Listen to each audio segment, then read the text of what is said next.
வாழ்நாளில் ஒரு முறையாவது மந்திராலயத்துக்கு போய் விட்டு வாருங்கள். மந்திராலயத்தில் இருக்கக்கூடிய ராகவேந்தருடைய பிருந்தாவனத்தை தரிசனம் செய்யுங்கள். அந்த மந்திராலயத்தில் விசேஷமே என்னவென்று பார்த்தால் துளசி மண் என்று சொல்லக்கூடிய மிருத்திகை.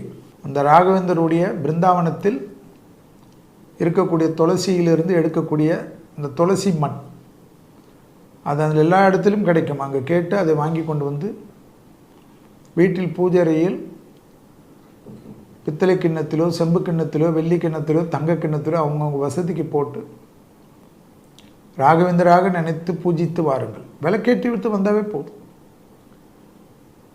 6 கால பூஜையெல்லாம் வேண்டாம், சாதாரணமாக கும்பிடுங்க. இந்த ராகவேந்தர் கோயிலில் நடைபெறக்கூடிய அன்னதானத்தில் கண்டிப்பாக பங்கு பெற்று ஒரு வேளையாவது சாப்பிட்டுட்டு வாங்க. பரிமள பிரசாதம் என்று சொல்வார்கள், நம்ம திருப்பதியில் லட்டு மாதிரி. அதை கொஞ்சம் வாங்கின்னு வந்து பக்தர்களுக்கு, உங்களுடைய சுற்றி இருக்கக்கூடிய உறவினர்களுக்கு, நண்பர்களுக்கெல்லாம் கொடுங்க.